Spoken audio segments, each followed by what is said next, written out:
Welcome to The Digital Chair by salonMonster, the podcast for indie beauty pros and small salon owners who'd rather be themselves than follow the rules.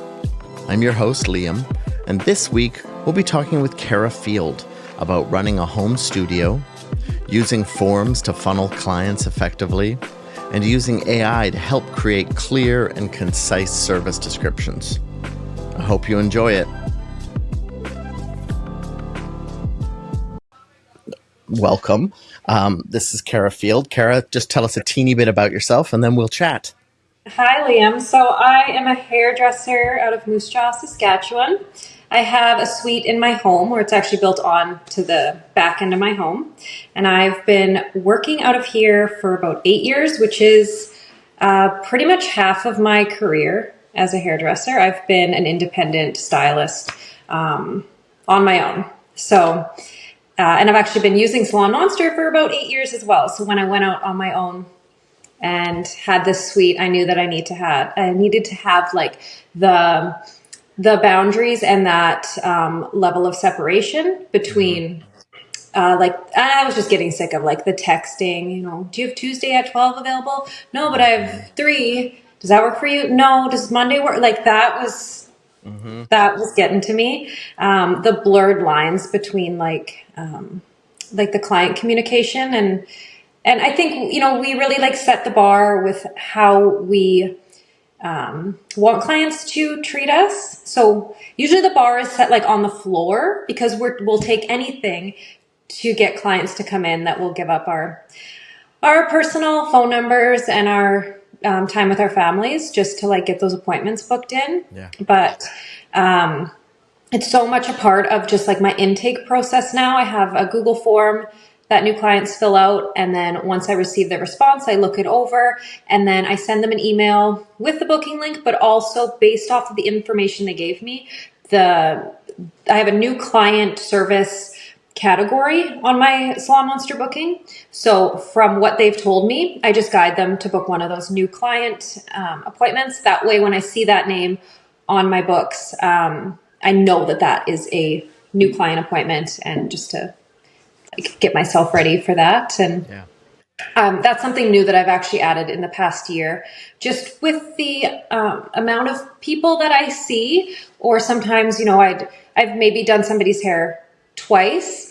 And I think just over the years, I don't know, like the amount of names that I've had to get to know and stuff like that just having that like new client, I know like, okay, I've never met this person before.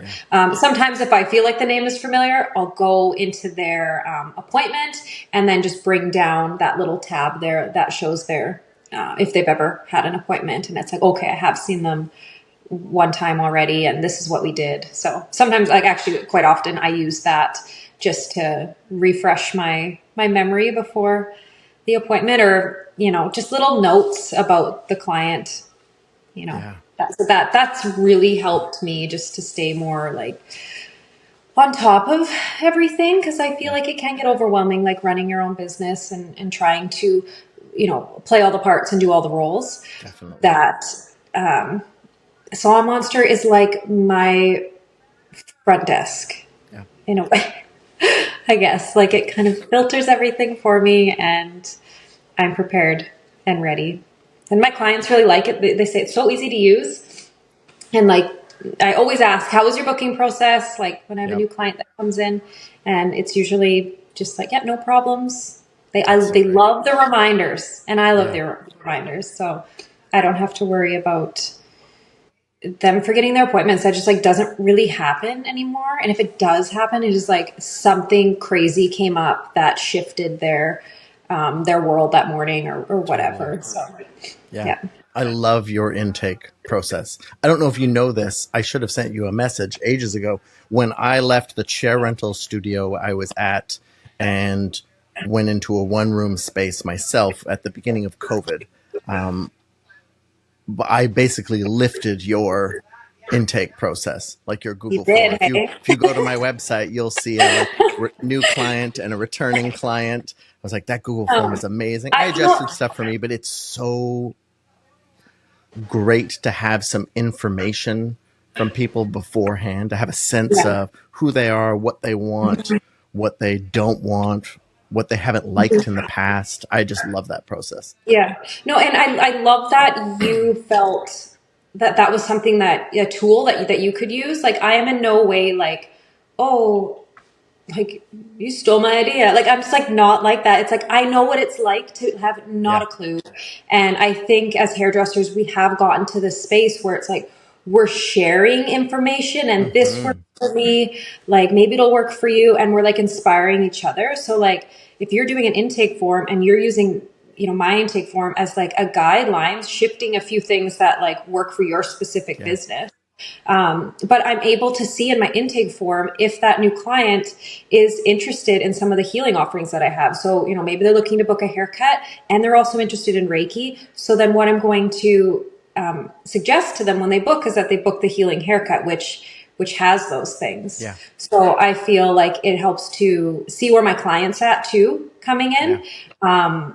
And yeah, even just to add that into, maybe they just booked a haircut, but that's something that we can talk about if they've ever had it before. It just helps to open up communication when you know a little bit. Yeah. I also find that it helps to, it kind of filters out the people that aren't really serious about booking, that are like, that they don't ghost you really once you send that link back. And if they do, it's because maybe like they looked at the prices and it's just out of their budget, and that's fine. That's totally fine. Yeah. But it puts the ball in their court, so they have all the information. Like having a website, I think that's been huge for me. And then through that website, the new client tab directs them to the booking link, or to the form, and then returning clients. If they're on my website, there is a book now, which takes them right to the salonMonster booking page because they've been through that process. So exactly. I don't really have clients that bypass the booking process or that initial form booking process, because in that form, I also have my policies. Yeah. So it's sure that they've read and agreed to cancellation policy, the late policy, and the no-show policy. Agreeing to the cancellation policy is everything to me. Yeah. Like once somebody's seen it, I don't know about you, but I've certainly tweaked mine over the years. I require I require 24 hours notice for every 1 hour length of appointment time in my cancellation policy. So like if it's 3 hours, I want 3 days. Yeah. And having people say yes to that really removes I didn't know. Well, I mean, you accepted it. And I find having that structure up front, it makes it easier to build a good relationship with people. For sure. And just to kind of, you're setting the bar, right? Like this is, it's not like, yes, I work out of my home, but this is my career. I take it very seriously. I like to have the divide between my work and my home life. So sometimes people think that, when you're working out of your home, it's just like not as serious. But I think people come into this space too, and they're like, oh, wow, like this is beautiful. But another thing too with that intake form is putting a service adjustment on there as well. So I do not take offense at all if a client is unhappy or is needs a little tweak. They take their haircut home, they're styling it. Maybe, they need a few more layers, or they want their bangs a little bit shorter. I want clients to know that they are totally allowed to reach out to me and say, hey, can we take it a little bit shorter? Anything can we shift the tone a little bit? I want clients to know that I'd rather have them love their hair than give me a bad review or feel like they don't know how to say it. Because I just kind of say, if you're not happy within 7 days of receiving your appointment, just reach out and we'll correct it with no added charge, unless we decide to take it in a different direction. Absolutely. So absolutely. If you want something completely different, that's another service. They think if they go home and they're like, my husband doesn't like it dark. Yeah. Get a new husband. No. Or have them come to the consultation, which would be weird, but whatever. I've had that happen. But little things like that, I feel I've learned as I go, I find with a lot of things, or I'll put it out there and just with no real attachment to like this has to work the way that I've like set it out to be because I've invested this time. Like sometimes I'll create offerings and they flop or nobody books them. Yep. But then I'll create an offering, and like this one, a new one that I've added to my my offerings is the hydrating haircut. So it's steam therapy with my seasonal moisture treatment, and like a nice warming eye mask and a haircut. And it's an upgrade from a regular haircut, and the price point is about $25 different. But I've had 4 this week. Yeah. So it's like sometimes it's like, and the right wording Yeah. in your service descriptions, which I will give you my secret here. I use AI. Yeah. Well, why not? I use AI to help, like, I'll have an idea, but it's like, how can I say this better? Or how can I condense my, rambling idea of how I want to explain this? Oh, yes. I never want it to sound like so robotic and take like the humanness out of it, but I just use it to like expand on this service or help me describe the service that I offer this, and this. Yeah. It makes them feel this, and this. And then it just like condenses it into a perfect little description. Sometimes I tweak it a little bit, but that was something I've done this year. I've gone through my services and just upgraded descriptions and stuff like that, especially with my seasonal offerings and the things that are a little bit different. Yeah. Instead of just saying point blank, like haircut, Reiki, card reading. It's like, sure, that service includes that, but I want to expand on that and like what they'll expect, how they're going to feel at the end of their service. Because I think too, it's like, it's not just selling and like marketing the service, it's how we make people feel and how they'll feel at the end of it. Yes. So with a lot of the treatments and healing things that I do, I'm very focused on the outcome and not just the steps that I'm doing to provide that. Yeah. That's what I want to know. Yeah. How will I mean, I say to most of my customers, I'm not concerned with what I get to do when I'm performing a service on you. I'm concerned with how you feel when we're done that service. Yeah. I don't need to be a platform artist expressing myself on your head. I'm happy to do it, but that's not what I'm here for. I'm here to make sure you leave feeling better than when you came here or feeling something specific. I love the descriptions, and that's what AI is for. Yeah. That's the great thing about AI. And then you can tweak it. You can tell it, actually make it a bit more of this, or remove 20% from it, or it's great.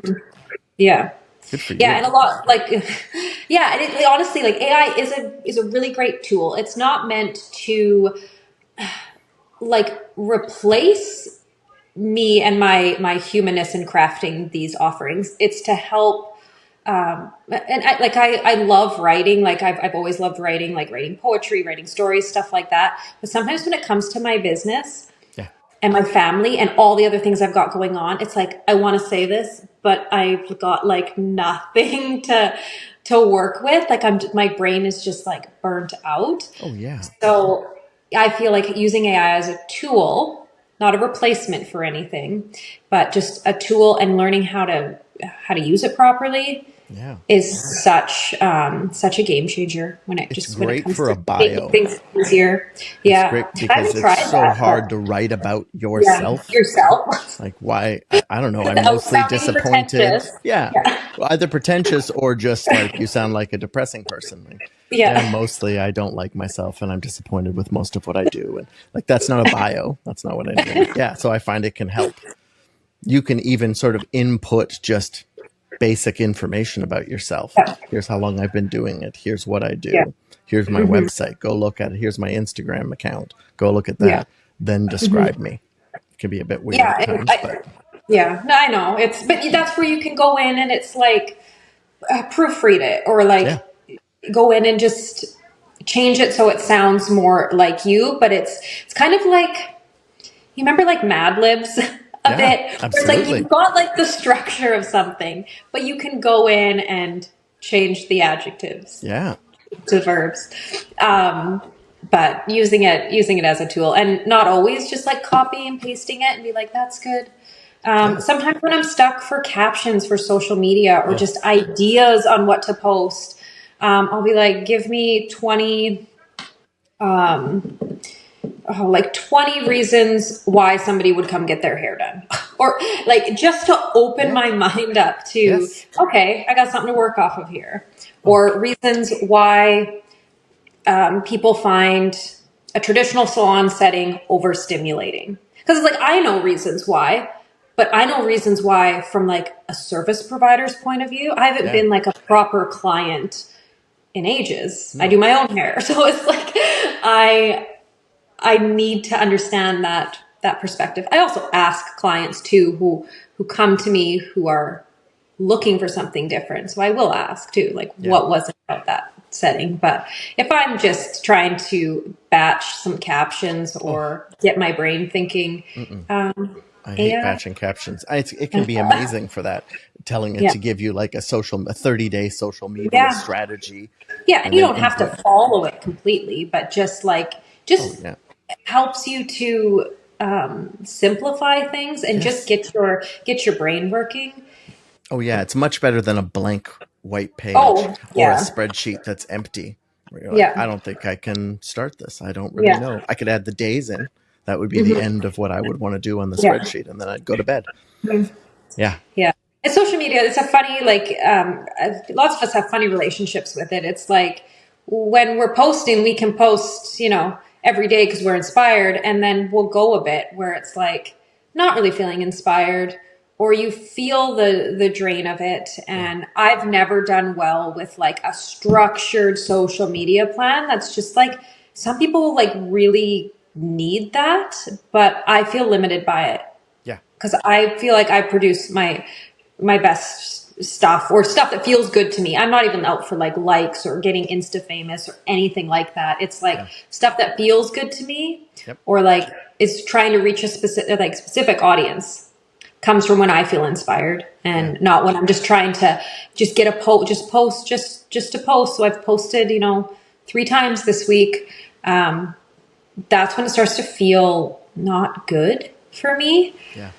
And I think too, just like chasing likes is very dangerous. It's hard in our industry. It's not even valued by algorithms the way it once was either. I mean, I saw an interview with the CEO of Instagram, and he was talking about the place that media is shared the most. Like what, is it reels? Is it posts? And he said the place where media is shared the most is in DMs. So they spent all their time focusing on DMs. So they actually, it promotes people that have a lot of DMs with other people, like communicating within those DMs. It's so bizarre, but I can't force myself to do posts. I took a 1-year hiatus from putting posts on my personal account because I still did stories and things like that, but actual posts, there's like a 14-month gap between posts at one point. I find a lot of the time it's great for reinforcing stuff about you. So if somebody's found you through Google, or they've been recommended by you, or they've read about you somewhere, they can go there and sort of, here's what your work looks like. This sort of helps to build the story that they're looking to find to see if you're a good fit for them. Well, it was actually really interesting. Like this summer, I think I'd gone like a month without posting, but I was still receiving lots of those forms coming in.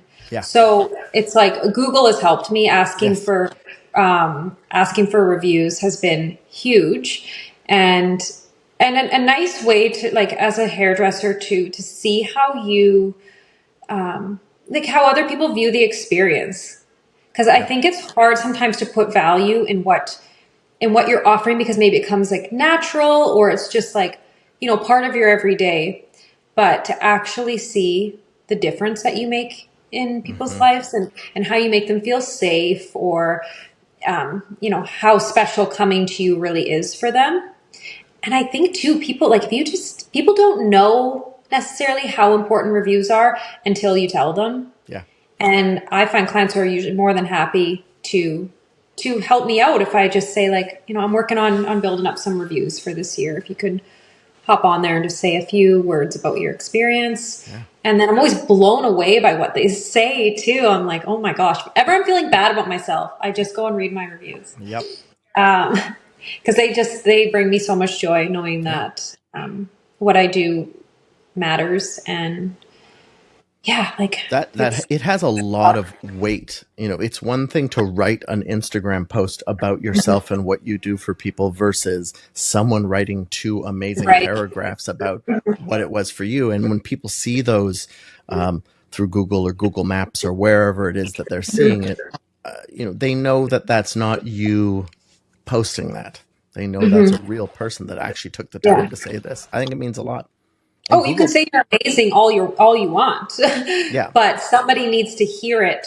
A new client who's feeling maybe a bit vulnerable or nervous or scared about going to see somebody new, they want to see what, or like read about what other people's experiences have been. Yeah. So, yeah. That self promotion, I feel like, only goes so far. Yeah. And I feel like in self promotion, you can kind of show a bit more of your quirkiness or your personality. And I think that I've started to do that and pull more away from feeling like I need it to like be super professional all the time. Because when people come in, I'm not like, I'm just me. I'm not somebody that I'm like pretending to be, I guess, online. So when they can see little bits of your personality through your posts, you know, you can have serious posts in there, but I think sometimes, you know, we think it has to be all professional online, but then people meet us in real life and it's like, oh, you're actually kind of silly, right? Yeah. So I think it makes them feel safe too. Yeah. I think salons, even personal studios, can be very intimidating places to go into when you've never been in. And if you come across as fun in some kind of a way, it's a little less intimidating than all business. Yeah. Yeah, for sure. So did you start at a commission salon? Did you say you did 8 years? Yeah. So let's see. I finished hair school in 2007. It was I graduated high school in 2006, went to hair school in fall of 2006 in Moose Jaw here. Yep. And the hair school is no longer open, but well, there is one, but in town now, but it's new and it's not the one that I went to. Which my experience in hair school like wasn't so great. I almost quit halfway through. I felt very lost in it all and felt like I wasn't getting the support. So after I finished hair school, I wanted to leave my hometown, as most people do when they come from small towns. So I moved to Calgary and I worked in a commission salon in downtown Calgary for it was about like a year and a half. You know, I'm 19 and went into the industry at a time where it was like people were not helping or sharing, or it was like, you're on the floor, you're on your own, I'm busy, don't ask me questions. I also, like the owner, I had to do like haircuts only for, I feel like it was like almost a year, which, I mean, I can kind of understand what she was doing now, but as a brand new stylist who's coming out of hair school and is like passionate, like you are so passionate when you come out of, you can't wait to get your hands in hair and just like start creating and really get a chance to learn. And I just felt very defeated because I wanted to do color and I wanted to learn and I just wasn't getting that opportunity. So, well, and how are you going to learn? Exactly. How are you going to get to the point that you were better at doing color if you weren't doing color? Yeah. Like, that's not. And the salon didn't offer any like in-salon classes. You know, hair shows were big at the time. So going to like ABA and Cosmoprof used to put on kind of like one day you'd like float around, usually in like a hotel, and you'd float around to different conference rooms. Like I love classes. That's when I started falling in love with education, when I was starting to seek it out myself, because I was like, well, nobody's coming to help me, which is life too, right? Like I've got to help myself. So I started to, you know, do hair shows and stuff like that. But then I kind of just like hit a wall in my career in Calgary where I felt really defeated. I wasn't making a whole lot of money. and it was like paycheck to paycheck, eating like ramen noodles. Like it was bad. But I could still pay for like my Fabutan membership at the time when like tanning was terrible, absolutely terrible. But yeah, so it was a struggle. So then I actually quit doing hair, and I worked for an oil and gas company doing reception. Hated it. Like not an office person, like the most mind-numbing, like data entry. That was terrible. I lasted a couple months doing that, and then I just worked. Then I applied at HMV, and I love music. I worked at a music store when I was a teenager and got that job, and then I just stuck it out there for like a year until I moved back to Moose Jaw. Then when I got back to Moose Jaw, I didn't know what I was going to do. Kind of still had that idea in the back of my mind, like, maybe I should get back into doing hair. Maybe I should go back to school. I had just started waitressing at a local pub in town. And then I got for you to say that part of the story. I knew that would be a part of the story. Waitressing? Yeah, it's just like it pays money right away. Yeah. It's but I could have done that. I could have done that in Calgary, but at that point I felt so like disconnected from myself that music is something that I love, and I just like wanted to be back in that like music store world. So I wasn't making more money. I was like a supervisor, like key holder at HMV, but I was happy, and I was happy there until I left and came back home, just because I was feeling like my time in Calgary was, kind of coming to an end, and I was getting like homesick, and my grandma had recently moved to Moose Jaw, so I wanted to be close to her. So, moved back to Moose Jaw, started waitressing, got pregnant with my son, and then I was like, oh shit. What am I going to do? I don't want to be a waitress for the rest of my life. So I was able to take a year maternity leave, did a lot of time to think, played with the idea of like going to university, because that was always kind of in my mind that I wanted to be a writer. That was like what I wanted to do. Yeah. And then my mom she kind of brought it up again. She's like, you should really get back into doing hair. You're such a good little hairdresser. People love you. Like, you're so good at it. Just try it. Just try it again. Like, what do you have to lose? Like, you already have the education. So a girl I went to high school with, her and her mom had a salon. It was a commission salon. It was 2 doors down from my son's daycare. So I applied, I got the job, and that was like my reintroduction into the hair industry. And that was really good for me. It was a really great salon, great learning environment. We were using Libiostatic color at the time. So there was a lot of like education coming into the salon. Through that, I was able to, I took like my master colorist through them. I had an opportunity with Libiostatic to work at Saskatchewan Fashion Week. I think that was in like 2014 or 2015. And Sask Fashion Week was so fun doing hair backstage. So I was getting these like different experiences, and I could just feel like it was like my passion for hair was just like rising. And I actually had the opportunity to become a color educator for them, but it was like shortly after my daughter had been born. So it just didn't fit with the traveling and the expenses that would have come from that. So I didn't take that route, but I feel like instead I've been able to create something really special here. But I went from being a commission stylist, then I did chair rent in a different studio in town here for about a year. Then I had the opportunity to take over that lease and open up a salon of my own. So I did that, but that was the year I was pregnant with my daughter. And I think it was one of those things that I kind of always thought I wanted. I wanted a salon. I wanted that. Maybe I wanted it for the wrong reasons too. Yep. And I knew that I liked helping other people, and I liked being a mentor and just like being that person that I never had for stylists. So I liked that part, but I didn't like the managing of people. And, it was a chair rent salon, so you only have so much control over how your business is being like represented. Yep. with people, coming in late or whatever, but it all reflects on the business. Clients don't care. They don't care how this person is, paying rent or if you're paying them. They just look at the whole experience, and it's, it reflects on the salon. So when I was about to have my daughter, we started looking at homes that I could potentially work out of. And my only real,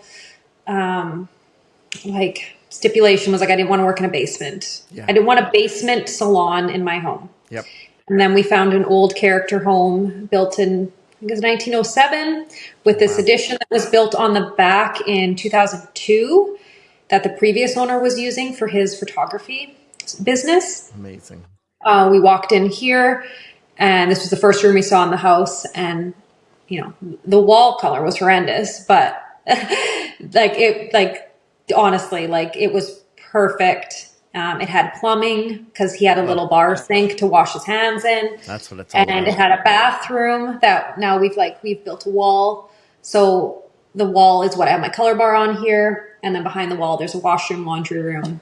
But there's what used to be the back door of the house is the door into my kitchen dining room now. Nice. But it's completely separate. That actually used to be the kitchen window. Oh yeah. Above the sink, which I can still open it if I want to, but I always I just keep it closed. Yeah.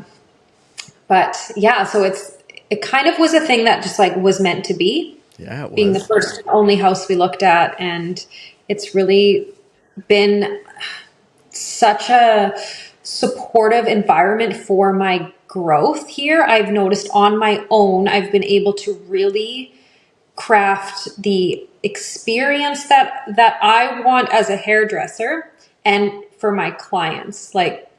That's been the thing that I've noticed. This space has evolved with me and my offerings.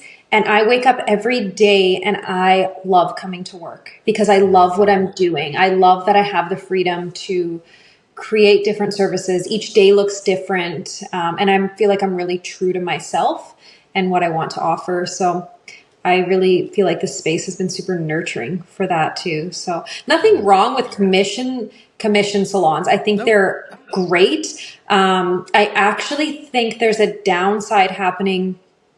And maybe it's more so just locally that I'm noticing. Something that's been happening is that there's less commission salons and more chair rent salons. So we're a city that has a hair school, but no real commission salons other than Chatters in the mall, First Choice, Tommy Guns. Yeah. I think that's it. Every other salon is chair rent. And I don't think that is the best route to take straight out of hair school. Some do it and they're super successful with it. But that's not the case for everyone, or you come into that environment and you think you're going to make all this money. Yes. But every year at tax time, I'm reminded a lot goes out. Yeah. A lot goes out. Ordering your color, bringing your products in. I don't carry a lot of retail on hand. I keep my minimums quite small, 2 to 3 products or 2 to 3 quantities of each product, because I don't want to sit on all that money. It's hard to have $4,000 just sitting on a shelf for no particular reason. Exactly. So I really only bring in the products that I know that sell, that aren't going to sit there. But there's a lot to it. Taxes, a lot goes out, and there need to be the levels built in. So you start at hair school and then you do a bit of an apprenticeship and then you move up a little bit and then you've built a clientele. There's very few. So my sweet mate here, Britt, who you might see in the background some of the time here, Britt got out of hair school a little over a year ago, and was doing haircuts out of her kitchen to begin with. And I told her to come here and cut my hair. And I could tell right away that she had that thing that most of us don't at 19 coming out of hair school, which is being a hustler. It's not getting to that point where you're fully booked isn't, for better or worse, about being the best hairdresser. It's about, can you build that clientele? And I just don't think very many people come out of hair school with the skill or the understanding of how that works. And I think most people just need support. I don't think there's enough commission salons that give the right support either. Right. Yeah. Unfortunately. But did you have any, we talk a lot here about mentors and mentorship and the importance of that. Did you have any mentors, would you say? Like when I came back to Moose Jaw and I was working at that commission salon, we all worked really good together and supported one another. And it was my first experience of having, maybe you're working with somebody who's a lot of hair and the stylist across the mirror from you isn't doing anything or just finished up and is like, let me grab my blow dryer and let me help you. Love that. Or, they'd come and like help you apply your root color or like little things like that. Or just like we were helping each other in a lot of ways. And that gave me that real sense of a team and connection with the other stylists. Like we all just like worked really good together and we were all there for each other. And that was a really good environment. Yeah. And then I'd say too, like when I was doing all the libioaesthetic stuff, I had like that whole team of educators was really great and really supportive. But I also feel like once you stop using the line, like it's like that relationship kind of like it's like only there because you're using the product. Yeah. So that's tricky. I wouldn't say that I didn't have like a proper apprenticeship. Yeah. Because the owner of the salon that I was first at, like, didn't even talk to me. So yeah, I didn't really have that. Yeah. But, as I've seen the industry evolve over the past few years and education, like starting to come up and, taking, or doing like the Thrivers Society, like business mentorship. Yes. I have a different coach now, who it's more so like for marketing and different like ideas and stuff behind the chair. It was kind of where I got the idea to do like seasonal offerings, and that's been really good. So sometimes I just need to be like inspired, and then I can take that idea and run with it. Yeah.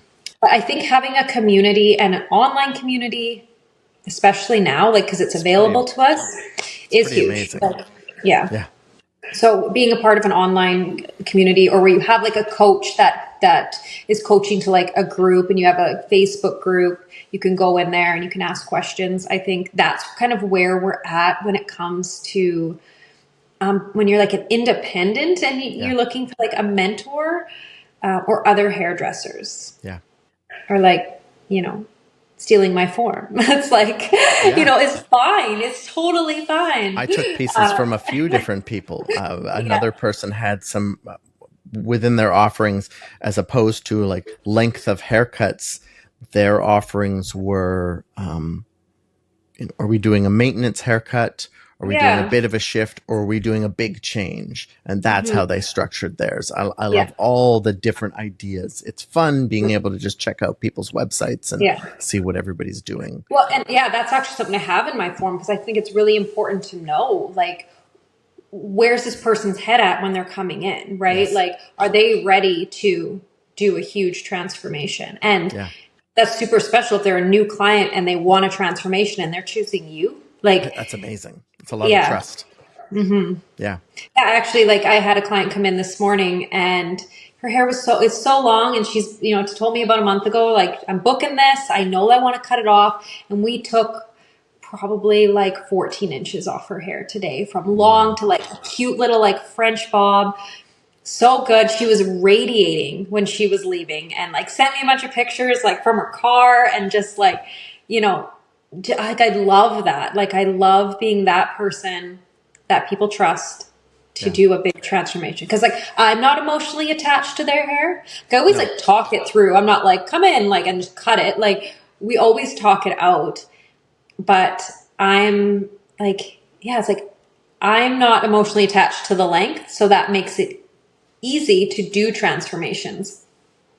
But I had another client who wanted to cut her hair off, but they're going to the Eras tour. And I'm like, does short hair, when you look back at those photos, like, do you feel like this short hair like fits the outfit that you're wearing or fits like how you want that memory to be? And she's like, no, I'm not quite ready for that. Right. Yeah. I think asking the right questions too, is really amazing how we can not always like change people's minds, but get them to a point where like you ask the right questions and they have realizations like, oh, I actually like just decided yesterday that I want to cut all my hair off. It's like, Yeah. Maybe we need to sit on this Yes. just a little bit longer, or like, let's do like a fun fringe today if you really want like to feel different and to have a change. But I think, yeah, like there's like an art in the consultation. Oh, yes. Like, because just asking the right questions and really diving deep into like why they picked that service for that day. Do you have an opening question you usually ask a new person that sits down? I know you have the form. How are you currently feeling about your hair? Yep. What do you love about it? Yeah. What do you not love about it? What are some troubles with styling you're having right now? Yep. What's going good for you? Let me think. How do you normally style your hair? Like that is a huge thing. Like because they're showing you really polished pictures, beautiful waves. Sure. It's like, I air dry my hair, right? It's like, okay. Well, let's look at some air drying looks. Yeah. Oftentimes too, like covering the face of the inspo pic, putting your thumb on it, like whatever you need to do. What do you love about this? Yeah. Oh, actually, like I just really love her makeup. Yes, exactly. Like there's things like that that's like, oh, okay. Yeah, that's not my department. But I find too, you ask those questions, ask some opening questions, and then the conversation just can evolve even just from one question of what do you love about your hair right now? What do you not love, or what are you not liking? That one I feel is one that isn't asked often enough, because the struggles that clients are having at home or with their hair is usually the reason why they're in the chair. And maybe they don't even realize that. Mm-hmm. But when you ask that question, they're like, oh, well, actually, like this is going on, or like my crown like wants to split all the time. And yeah, like there's little things like that they start to open up about what they're experiencing at home and in their own styling. Because I think every hairdresser just wants clients to have like an ease to their hair. Yeah. And an ease of styling. So yeah, asking the right questions to help support them in even what they're doing at home. And then oftentimes from that too, that's where like offering, so we talk about like having new clients come in, but like retention, like how am I going to retain this client? So offering them like little tips and tricks and guidance for them to take that new haircut home and style it. And to also let you know too, if again, like reiterate some of those things that were in the form. Like if you're having any troubles at all in the next week, please reach out to me. We can tweak anything. And that doesn't make you a bad stylist or that they hate their hair. It's like, I think we've all had that. You go home and you're like, oh, like this needs to be just tweaked a little bit. Yeah. So, but I think if that's happening every single time, then that's starting to eat up like time and stuff. And maybe like, maybe, okay, this is a struggle I'm having with this length of hair, or bobs or always seem to do this for me. Maybe I need to take a bob class. Yeah. And that's fine. Like, that's great. That's where you can kind of see too, like we become a bit, or we have like blind spots in our craft sometimes where we're maybe a lot of what we do is like muscle memory, right? Yep. If I'm like going to do a haircut, I'm not in my head, like elevate to 90 degrees. Like I'm not thinking those things. I'm just like doing it. Right.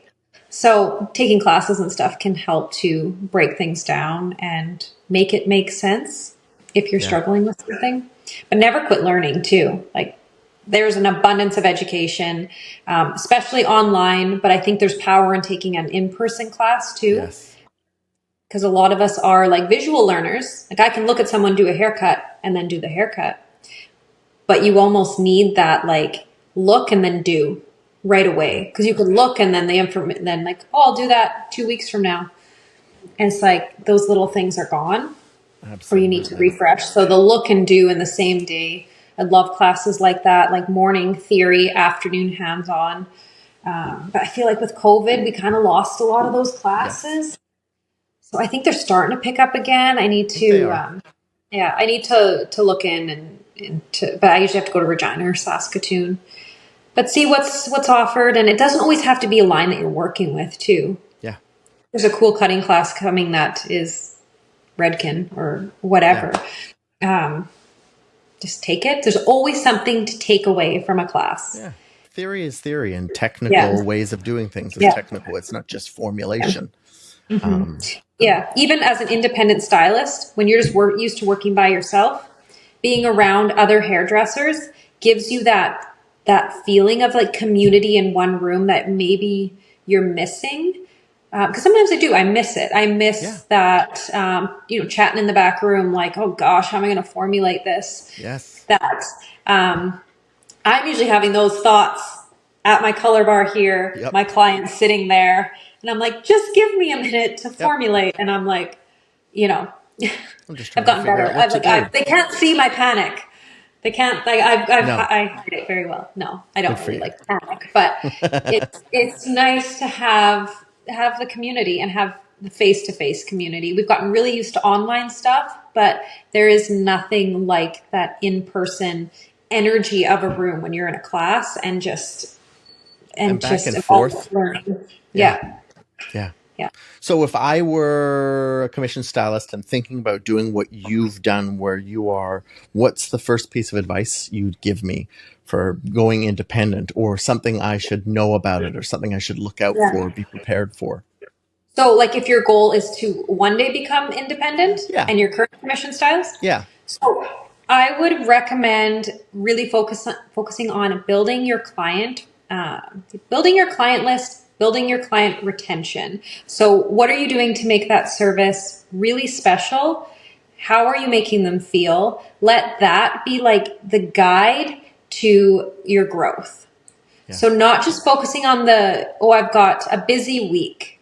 It's looking ahead to the weeks that aren't busy and how are you going to market yourself to help build that list, build the client retention, make it special for them, and really just like, and not always thinking like I need to jump into this. I want to be independent and I want to be independent right now. It's like I feel like a lot of stylists feel that pressure that they don't stick around in commission long enough. But I still have I still have clients that were with me when I was a commission stylist that are still with me today. So they've seen my growth. They've seen things evolve and they've been with me every step of the way. Yeah. And I feel like even if there's like a non-compete, which I think are crazy, but if there's In a the States, non-compete, they just got rid of it. I think okay, legally, like courts just struck it yeah, down in the okay, States. And I don't yeah, think they're very easy to back up legally. I think they just scare okay, people. yeah, And but it is crazy. You yeah, should not be I, allowed to do that. no, absolutely not. And I think too, like not worrying too much about whether or not like the client's going to follow you, or if like, even if you're in a salon where the salon kind of feels like they own that client, with where things are at right now with social media They can and find you. yeah, it's like they can find you and they Yep. will find you. And if you're the right stylist for them, they will follow you until you stop doing hair. Like Yeah. they'll yeah. Yeah. They will. They're the most, I find that the commission clients that I've had have been the most loyal and supportive. But I also think, and this is like a tidbit of advice for communication. And maybe people have worked in salons where this has happened, but not trauma dumping on your clients. So, and it's like we've done it as a young stylist. You can kind of do it. You end up asking your client for advice, or it's like they almost know too much because every time they come in, you're like, I have this problem with my boyfriend, and he's da da da da da. But I think you really have to be aware of the communication that's happening in your chair, Yep. and always turning it back onto them because the time is for them. It's not for you to air, all of, like, sometimes conversations go there and they get personal, Sure. and it's kind of this like two-way thing that's happening, which is really beautiful too. When you feel like you have a trusted relationship with your client where, it's like there's that mutual like support that's happening. But I think just really being aware of what type of conversations are happening and making sure that they're not always about you. Yeah. That like clients do, like they'll ask you about your kids and all of that. And that's great. But it's like, yeah, making sure that you're always kind of turning it back to them, making sure that they're having a relaxing experience, and being okay too with silence. Yes. With not saying anything, with not feeling like the silence is awkward between you, because, it's like sometimes you get like, oh, it's been quiet for too long, I'm going to share my deepest, darkest secret. Yep. And that's not what that meant. No. That's not what that was about. Like, no, it's like, sometimes you need that quiet too when you're focusing and you're, half a head of foils in, and was the last one to weave, was the last one to slice, like, I don't know. Mm-hmm. So letting them kind of lead the way, and not always feeling like you need to be continuing the conversation. Filling that void. Filling that void just with like words. Like, these words are coming out and I don't know. Some people are offering silent appointments. That's become quite a popular thing. That's really cool. Yeah. I really do. I'm more of a try and feel out if it's the person that wants the silence, and just they'll sort of let you know, usually indirectly, if you're focusing on it, whether or not they want a constant chat. I'm so glad that it's worked for you there. It's been a fun journey to watch. Well, really, like it's been like, I've had you guys now for like 8 years, which is crazy. It's crazy. I just the time hasn't gone by faster than it has these last 8 years. And I don't know too if that's like I'm busy, raising the kids, and a child doesn't make the time slow down. That's for sure. No, but I really feel like I'm so happy with just where I'm at. I feel like I can do this for many more years. And honestly, I feel like salonMonster is like huge to thank for that, because I'm not burnt out the way that I was trying to manage a paper book. Like it just seems so ancient now. And they're still being used. I know. Lots of people. I know, and I can't believe it, because I think too we get stuck on what's always kind of been there and it's always worked. So learning something new is hard. It is, but I feel like salonMonster was never hard. It was like, this is what I'm doing. I'm switching it. I just told my clients it was actually the perfect time, because it was when I opened this studio. After coming off of mat leave. So I'd only taken about 4 full months. And in that time was just getting the studio ready. And I knew that I didn't want to return to the dark ages. Yeah. So you didn't have time for it. I can't even remember how I found salonMonster. I think I'd just been like, I'd heard of like, I can't even remember the names of the ones in the States, but I was like, well, this isn't like American pricing, and I don't really like the layout of this. And then I think just through Google searching, like I can't, or fate, I don't know, but found salonMonster. At the time, I was like, the logo's really cool. The original monster horns. Cool, like little metal horns. But then once I really started to navigate the program, it was so easy to switch and easy to guide my clients into, this is, moving forward, this is how we're doing things. And everyone just like hopped right on. Like it was, I think clients are like, if you're still doing a paper book, your clients are waiting for online booking. That's right. And I hate to say it, but they'll leave you for somebody who is doing online booking. The amount of appointments that are booked after 11 o'clock at night, 3 o'clock in the morning. So many. We can't sleep at night. Like, I should actually run a report on all of our users and see if there's a time frame in each of their time zones that's like most common for bookings. Yeah. Yeah. Yes, I have a little thing here that says signed up 2,717 days ago. That's what it says attached to your account. That's cool. That's cool. Yeah. Where's my anniversary gift? Right? I'll find it and I will send it. I will figure it out. Can you send me another library bag? The canvas bag? Oh, yeah, absolutely. Mine got a hole in it, and I use it. Was yours one of the cream ones? Yeah. I think it says good hair doesn't happen by chance, happens by appointment. I have a bunch.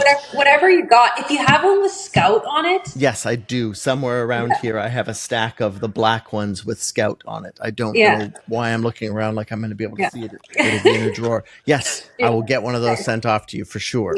Yeah. No, super fun. I love those bags. I use it. Like we live actually, the library is just like right across the street. So that's nice.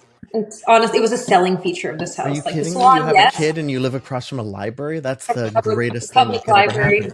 Yeah, and like a really nice it's called Crescent Park. It's like a green space, has an outdoor swimming pool, splash park, library. Oh. Yeah, it's nice. It's perfect. Way to build your lifestyle. Yeah. No, I love those bags. Yeah. They're used. They're not just like shoved somewhere. Like I love it. We have both. I'll send you one of each. I'll get you one of the new ones with Scout, and I'll send you one of the other ones, and you can run them into the ground again, and just tell me when you need another one. I love it. Well, thanks so much for doing this. Appreciate it. My pleasure.